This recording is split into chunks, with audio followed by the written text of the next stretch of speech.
Hello guys, ඉතින් අපි අද මේ සෙක්ෂන් එකෙන් බලමු අපි කොහොමද අපි හදාගත්ත ප්‍රොජෙක්ට්ස් එහෙම නැත්නම් අපි හදාගත්ත බ්ලොග් පෝස්ට් අපි කොයි විදිහටද අපේ ෆ්‍රන්ට් එන්ඩ් එකේ ඩිස්ප්ලේ කරන්න කියන එක. ඉතින් ගයිස් මෙතනදී මම මේ විදිහට මගේ ෆ්‍රන්ට් එන්ඩ් එක පැත්තට ආවොත් ඔයාලට පේනවා ඇති මෙතනදී ඇත්තටම තාමත් මගේ මේ ඉමේජස් සහ පෝස්ට් ඔක්කොම තියෙන්නේ ස්ටැටික්ලි තමයි මෙතනදී මට මේ දේවල් ටික පෙන්නලා තියෙන්නේ. මේකට රීසන් එක අපි තාමත් අපේ බෑක් එන්ඩ් එක කෝල් කරලා නැති නිසා. ඉතින් ඔයාලට පේනවා ඇති මෙතනදී මේ කාඩ්ස් කිහිපයක් ඔයාලට බලා ගන්න පුළුවන්. ඇත්තටම කාඩ්ස් 8ක් වගේ බලා ගන්න පුළුවන්. ඉතින් මේ කාඩ්ස් 8 ඉමේජ් එකක් තියෙනවා. ඒ වගේම ටයිටල් එක, ඒ වගේම කවුද ඕතර්, ඒ වගේම මේක ක්‍රියේට් කරපු දවස, මෙන්න මේ වගේ ඉන්ෆෝමේෂන්ස් අපිට බලා ගන්න පුළුවන්. ඉතින් ගයිස් මෙතනදී මගේ බෑක් එන්ඩ් එකේ ඩේටාබේස් එක පැත්තට ගියොත් මම විතර මගේ ඇඩ්මින් පැනල් එකට මේ විදිහට ලොග් වුණොත් මම මෙතනදී මේක ටෙක්නෝ කියලා චේන්ජ් කරන්න. මම විතර ටෙක්නෝ කියලා මේක චේන්ජ් කළා. මම මගේ ඇඩ්මින් පැනල් එකට ලොග් වෙනවා. ඉතින් මෙතනදී මම ඇඩ්මින් පැනල් එකට මේ විදිහට ලොග් වුණා. මම මෙතනදී මෙන්න මේ බ්ලොග් කියන එක අයින් කරන්න. මෙතනදී මම මේ විදිහට ඇඩ්මින් පැනල් එකට ලොග් වුණොත් ඔයාලට බලා ගන්න පුළුවන්. මෙතනදී මම මේ බ්ලොග් පෝස්ට් කියන එකට ක්ලික් කරොත් ඔයාලට බලා ගන්න පුළුවන් දැන් මගේ බ්ලොග් පෝස්ට් ඇත්තටම මෙතනදී 4ක් ඇඩ් වෙලා තියෙනවා. ඉතින් මෙන්න මේ 4 තමයි අපේ මෙන්න මේ ෆ්‍රන්ට් එන්ඩ් එකේ මෙතනදී වෙන්න මේ ලේටස්ට් පෝස්ට් විදිහට අපිට පෙන්වන්න ඕන කරන බ්ලොග් පෝස්ට් 4. ඉතින් ඔයාලට පේනවා ඇති ගයිස් මෙතනදී මේ 4 මගේ මේ ඩේටාබේස් එකේ එහෙම නැත්නම් මගේ ටේබල්ස් වල මේ ඩේටා 4 ඇඩ් වෙලා තිබුණත් මේ ඔබ්ජෙක්ට්ස් 4 ඇඩ් වෙලා තිබුණත් නමුත් මගේ ෆ්‍රන්ට් එන්ඩ් එකේ මේ දේවල් ඩිස්ප්ලේ වෙන්නේ නැහැ.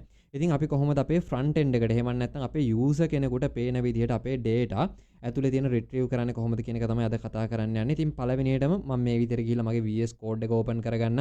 ඉතින් ඔයාලට පේනවා ඇති මෙතනදී course final project folder එක ඇතුලේ ඉන්නේ. ඉතින් මම මෙතනදී එනවා මගේ blog එකේ templates වලට. templates වලට ඇවිල්ලා home.html එකට එනවා. ඉතින් මේ home.html එකට පළවෙනියට මේ විදිහට එන්න reason එක තමයි ඇත්තටම අරගත්තොත් එහෙම ඔයාලට පේනවා ඇති මම දැන් ඉන්නේ මගේ root URL එකේ එහෙම නැත්නම් මගේ home page එකේ තමයි මම දැන් මේ වෙනකොට ඉන්නේ. ඉතින් home.html එක ඇතුලේ තමයි මෙන්න මේ cards ටික මම save කරලා තියෙන්නේ. ඉතින් මෙතනදී ඔයා ගිහිල්ලා බැලුවොත් එහෙම මෙතන HTML source code එක ඔයාලට බලා ගන්න පුළුවන්. මෙතනදී div class call md6 මෙන්න මේ විදිහට මගේ මෙන්න මේ ඔක්කොම cards ටික ඔයාලට බලා ගන්න පුළුවන්. ඉතින් මම මේ විතර මගේ cards ටික මෙතනින් දැනට expand කරගන්නම්.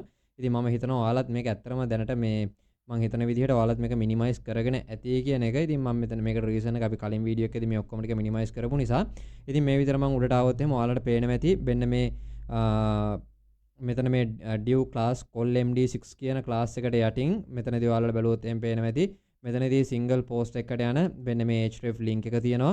ඒ වගේම මෙතනදී අපි image එක, ඒ වගේම කවුද author, එතකොට කවදද මේක create කරපු date එක, එතකොට මේකේ ටයිටල් එක වගේ ඉන්ෆෝමේෂන්ස් ඔයාලට බලා ගන්න පුළුවන්. ඉතින් guys ඔයාලට බැලුවොත් ඉතින් මෙතනදී පේනවා ඇති 8ක් අපිට තියෙනවා. ෆ්‍රන්ට් එන්ඩ් එකේ 8ක් තියෙනවා අපිට වෙන්න මේ විදිහට cards. ඉතින් ඇත්තටම මේ cards 8ම අපිට අවශ්‍ය වෙන්නේ නැහැ. මෙතනදී අපිට එක card එකක් විතරක් තිබුණොත් ඇති. මේකට reason එක තමයි මෙතනදී guys අපි කරන්නේ අපේ card අපි for loop එකක් use කරලා අපේ database එකේ තියෙන data ඔක්කොම ටික එකවර loop through කරනවා. ඉතින් මෙතනදී 1 by 1 data නෙවෙයි අපි මෙතනදී loop through කරන්නේ. මෙතනදී 1 by 1 data නෙවෙයි අපි database එකෙන් අරගන්නේ. අපේ සේරම data ටික database එක පැත්තෙන් අරගෙන ඊට පස්සේ අපේ front end එකේ තමයි අපි මෙතනදී පෙන්වන්න හදන්නේ. ඉතින් basically මම මෙතනදී කිව්වොත් එහෙනම් මෙතනදී අපි සිද්ධ කරන්නේ මෙන්න මේ blog post එක ඇතුලේ තියෙන මෙන්න මේ blog post කියන model එක ඇතුලේ තියෙන මෙන්න මේ blog post හතරම එකවර අපේ front end එකට අරගෙන අපි පෙන්වන්න හදන්නේ. ඉතින් ඒක නිසා තමයි මෙතනදී අපි for loop එකක් පාවිච්චි කරන්නේ. ඉතින් guys ඒක නිසා පළවෙනියට මම මේ විදිහට ගිහිල්ලා මම මෙතනදී වෙන්න මේ call md6 කියන class එක උඩ මේ විදිහට අවිලා click කරනවා. ඉතින් මේ විදිහට අවිලා click කරමු. ඔයාලට පේනවා ඉතින් මේ call md6 කියන class එකට ඉස්සරහින් මේ විදිහට මට පුළුවන් මෙතනදී collapse කරන්න. එහෙම නැත්නම් මේක මට පුළුවන් minimize කරන්න. ඉතින් මම මෙතනදී මෙන්න මේ minimize කරගන්නවා මෙන්න මේ ඔක්කොම ටික. ඉතින් ඊට පස්සේ දෙවෙනි card එකත් ඔයාලට බලා ගන්න පුළුවන්. ඉතින් දෙවෙනි card එකත් start වෙන්නේ call md6 කියන එකෙන්. ඉතින් මම මෙතනදී මෙන්න මේකත් මේ විදිහට call md6 එක මෙතනදී මේ විදිහට minimize කරගන්නවා. ඊට පස්සේ මම මගේ තුන්වෙනි කාඩ් එකත් මේ විදිහට මිනිමයිස් කරගන්න, හතරවෙනි කාඩ් එකත් මේ විදිහට මිනිමයිස් කරගන්න, පහ ඒ වගේම ඊට පස්සේ මම හයවෙනි කාඩ් එකත් මිනිමයිස් කරගන්නවා, හත්වෙනි කාඩ් එකත් මිනිමයිස් කරගන්නවා. මේ විදිහට අටවෙනි කාඩ් එකත් මම මිනිමයිස් කරගන්න. ඉතින් ඔයාලට පේනවා ඇති මෙතනදී මගේ කාඩ් 8ම මම මිනිමයිස් කරගත්තා. ඉතින් පහළ ඉඳන් මම මෙතනදී මේ පළවෙනි කාඩ් එක remove මේ පළවෙනි කාඩ්ස් දෙක remove කරනවා පළවෙනියටම. ඉතින් මම මෙතනදී පළවෙනි කාඩ්ස් දෙක remove කරපුවම ඔයාලට බලා ගන්න පුළුවන්. දැන් මෙතනදී කාඩ්ස් 8ක් තියෙනවා. ඉතින් මෙතනදී මම මේක refresh කරපු ගමන් දැන් මේක කාඩ්ස් 6කට අඩු වෙලා තියෙනවා. ඔයාලට බලා ගන්න පුළුවන්. ඉතින් මම මේ විදිහටම දෙවෙනි කාඩ්ස් දෙකත් remove කරන්න. එතකොට කාඩ්ස් ගාන 4කට අඩු වෙයි. ඉතින් මම මෙතනින් ඇවිල්ලා මේ දෙක remove කරලා IMSRක් web page එක refresh කරලා check කරලා බලනවා. ඉතින් ඔයාලට පේනවා ඇති මෙතනදී තමයි කාඩ්ස් ගාන 4කට අඩු වෙලා තියෙනවා. ඉතින් මම මෙතනින් ඇවිල්ලා මෙතනදී ඊළඟ දෙකත් මේ විදිහට රිමූව් කරනවා. ඉතින් මේ විදිහට රිමූව් කරපුවම දැන් ඔයාලට බැලුවොත් පේනවා ඇති. ආයෙම සැර කියලා වෙබ් පේජ් එක බැලුවොත් රිෆ්‍රෙෂ් කරලා බැලුවොත් දැන් ඔයාලට පේනවා ඇති මගේ කාඩ්ස් දෙකක් විතරයි ඉතුරු වෙලා තියෙන්නේ. ඉතින් මම මෙතනදී කරන්නේ මෙන්න මෙතන තියෙන කාඩ්ස් දෙකිනුත් එක කාඩ් එකක් මේ විදිහට රිමූව් කරලා දානවා. ඉතින් මම මේ විදිහට මේ දෙක රිමූව් කරලා මම මෙතනින් මේක පොඩ්ඩක් එක්ස්පෑන්ඩ් කරගන්නවා මේ විදිහට. ඉතින් මම මේ ටික මේ විදිහට මේ හරි ගස්සගෙන මම මෙතනදී මේ මගේ ෆ්‍රන්ට් එන්ඩ් එක පැත්තේ එක කාඩ්ස් එකකට එනකන් එක කාඩ් එකක් විතරක් ඉතුරු වෙනකන් ඉතුරු අනිත් සේරම කාඩ්ස් ටික අයින් කරගන්නවා මගේ හෝම් පේජ් එකේ තියෙන. ඉතින් මම මේ විදිහට මේක කරගත්තට පස්සේ guys මම මෙතනින් මගේ එන්න ඕන මගේ views.py එකට. මොකද අපේ සේරම business logic එහෙම නැත්නම් අපේ මේ application එක develop කරනකොට අපිට ඕන කරන core logics හැම එකක්ම ලියන්නේ අපේ views.py එකේ. ඒක නිසා මම මෙතනදී views.py එකට එනවා. ඉතින් ඔයාලට පේනවා ඇති මෙතනදී මගේ home එක මම මෙතනදී already create කරලා තියෙනවා. ෆන්ක්ෂන් එක එහෙම නැත්නම් මගේ view ෆන්ක්ෂන් එක. ඉතින් ඒක නිසා තමයි අත්‍තරම මට මේ home එක බලන්න පුළුවන් වෙලා තියෙන්නේ.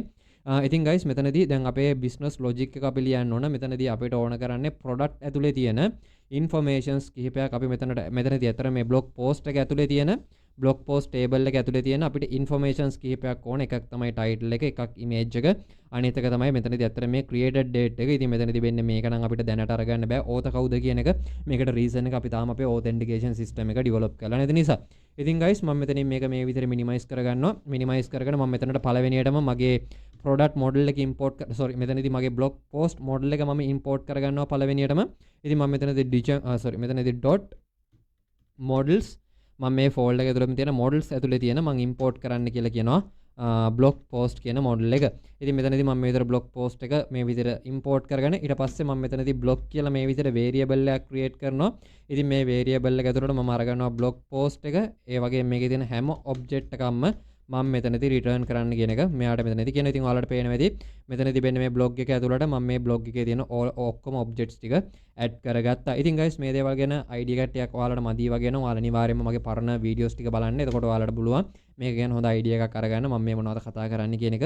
ඉතින් මේ විදිහට මම මේක හරි ගස්ස ගත්තට පස්සේ අපිට context dictionary එකක් ඕන. ඉතින් ඔයාලට කැමති නම් මෙතනදීම directly ඔයාලට පුළුවන් මෙතනදී dictionary එකක් හදලා ඔයාලට මෙන්න මේ දෙක call කරන්න. නමුත් context dictionary එකක් තියෙනවා නම් මේක ටිකක් හොඳයි. එහෙම නැත්නම් ඇත්තට මේක ටිකක් අර අපි කියනවනේ customizable ඒ වගේම ඕනම කෙනෙකුට බලපු ගමන් තේරෙනවයි කියලා. අන්න මෙන්න මේ වගේ දෙයක් ලැබෙනවා මෙතනදී context dictionary එකක් පාවිච්චි කරනකොට. ඉතින් ඔයාලට කැමති නමක් පාවිච්චි කරන්න පුළුවන්. මෙතනදී මේ dictionary එක create කරන සාමාන්‍යයෙන් generally වෙන්න මේ නම තමයි අපි පාවිච්චි කරන්නේ programmersලා Django වලදී. ඉතින් ඒක නිසා තමයි මම මෙතනදී වෙන්න මේ context කියන එක පාවිච්චි කරන්නේ. ඉතින් මම මේ විදිහට context කියලා මේ dictionary එකට නමක් දීලා මම මෙතනදී මේ blog එක මම මෙතනින් මේ විදිහටම ඇවිල්ලා blog කියලා මේ විදිහට දෙනවා. ඉතින් මෙතනදී මම මේ කිව්වේ blog එකේ key එක විදිහට මෙන්න මේ blog කියන value එකම අරගන්න. එතකොට මේකේ value එක ඇවිල්ලා මෙන්න මේ blog කියන value එක. එතකොට මම මෙතනදී මෙන්න මේ context dictionary එකට මෙන්න මේ blog එක මේ විදිහට add කරගන්නවා. ඊට පස්සේ මම මගේ return value එක ඇතුලේ මගේ context dictionary එක call කරන්න ඕනේ. මේකට reason එක අපි මේ details ටික අරගෙන යන්න ඕන අපේ front end එකට. ඒක නිසා මම අනිවාර්යයෙන්ම මෙතනදී මේ HTML එක render කරලා තියෙන තැන මගේ context dictionary එක මම call කරන්න ඕන. ඉතින් මම මේ විදිහට context dictionary එක call කරලා මම මෙතනදී වෙන්නේ මේ blog කියන එක විතරක් දැනට copy කරලා අරගෙන මම ආයෙමත් සැරයක් යනවා මගේ home.html එකට. ඉතින් ඔයාලට පේන මෙති මෙතනදී මම මේක expand කරොත් එහෙම ඔයාලට බලා ගන්න පුළුවන් මෙතනදී දැන් මගේ එක කාඩ් එකක් ඉතුරු වෙලා තියෙනවා. ඉතින් මෙන්න මේ කාඩ් එක තමයි අපි අප්ඩේට් කරන්න යන්නේ. ඉතින් පළවෙනියට මම මෙතනදී for loop එකක් create කරගන්නවා. ඉතින් ඔයාලට පුළුවන් මේ විතර curly braces දෙකක් open කරලා මෙතනදී for loop එක මේ විතර create කරන්න. ඉතින් මම මෙතනදී කියනවා I in blocks කියලා. I in block කියලා. ඉතින් මේකට reason එක තමයි ඔයාලට මතක ඇති. මෙතනදී මම key එක විදිහට අරගත්තේ block කියන value එක. ඉතින් ඒක නිසා තමයි මෙතනදී ඒ key එක තමයි මම පාවිච්චි කරන්නේ. මෙතනදී මේ data ටික return කරන්න. ඒක නිසා තමයි මම මෙතනදී වෙන්නේ මේ block කියන value එක අරගත්තේ. ඉතින් for I in block කියලා මම මේ විදිහට type කරලා මම මෙතනින් ඇවිල්ලා මගේ end block එකත් හදා ගන්නවා. ඊට පස්සේ මම මෙතනින් මේ විදිහට ඇවිල්ලා මෙතන මේ div එකට පහලින් මේ div එකට පහලින් මම මෙතනින් මේක ඇවිල්ලා n4 එකක් මේ විදිහට හරි ගස්ස ගන්නවා. ඉතින් මේ ඔයාලට පේන්නේ නැති මෙතනදී මම මෙතන n4 එකක් ගත්තා. ඒ වගේම මගේ for loop එකත් මම මෙතනින් open කරලා තියෙනවා. ඉතින් අනිවාර්යයෙන්ම for loop එකක් create කරා නම් n4 එකක් ඔයා අනිවාර්යයෙන්ම දාන්න ඕනේ මෙන්න මේ Django templating වලදී. ඉතින් guys මම මේක මේ විදිහට හරි ගස්ස ගත්තට පස්සේ මම මෙතනින් ඇවිල්ලා මේක ආයෙත් සරයක් refresh කරන්න. ඉතින් ඔයාලට පේනවා ඇති මෙතනදී අපිට images 4ක් පෙන්නලා තියෙන. ඒ වගේම cards 4ක් පෙන්නලා තියෙනවා. මේකට reason එක තමයි මෙතනදී ඇත්තට මේ database එකේ details 4ක් තියෙනවා. ඒක නිසා තමයි මෙතනදී මට මෙතනදී මේ cards 4ම පෙන්නලා තියෙන්නේ. ඉතින් guys මෙතනදී අපි individual card එකේ තියෙන හැම detail එකම individually තමයි මෙතනදී අරගන්න ඕන. ඉතින් මේ හැම detail එකම අපි one by one මෙතනදී පෙන්නන්න ඕන. ඉතින් guys ඒක නිසා මෙතනදී මම මෙන්න මේ i කියන value එක තමයි පාවිච්චි කරේ. ඉතින් ඔයාලට කැමති නම් මෙතනදී පාවිච්චි කරන්න පුළුවන්. ඒක ඩිපෙන්ඩ් වෙනවා ඔයාලා පාවිච්චි කරන එකත් එක්ක. ඉතින් සාමාන්‍යයෙන් basically අපි Python වලදී for loop එක ලියනකොට i කියලා තමයි ගන්න. ඉතින් ඒ වුණත් ඔයා මෙතනදී වෙන නමක් පාවිච්චි කරා නම් ඔයා ඒ නම පාවිච්චි කරන්න මෙතනදී data return කරනකොට. ඉතින් පළවෙනියටම මම එන්නම් මෙන්න මේ title එක change කරන්න. ඉතින් මම මේ විදිහට ඇවිල්ලා මෙන්න මේ how to find the video games for your youth කියන එක මෙතනින් අයින් කරලා දාලා මම මෙතනදී කියනවා මෙන්න මේ i එක ඇතුලේ තියෙන title ටික මට display කරන්න කියන එක. ඉතින් ඔයාලා මෙතනදී ගිහලා models.py එකට ගිහලා බලුවොත් එතන මේක post title කියලා තියෙන්නේ. ඔයාලා models.py එක ඇතුලට ගිහලා බලුවොත් අපේ post title එක අපි අරගෙන තියෙන්නේ මෙන්න මේ post title කියන නමින්. ඉතින් ඒක නිසා මම මෙතනදී home.html එකට ගිහලා මේක වෙනස් කරනවා post_title කියලා. ඉතින් මෙන්න මේ i එක ඇතුලේ දැන් සේරම block ටික ඉතුරු එකතු වෙලා තියෙනවා. එහෙම නැත්නම් මේ i එක ඇතුලේ මෙයා මෙතනදී මේ ටික blocks ටික අරගෙන තියෙනවා.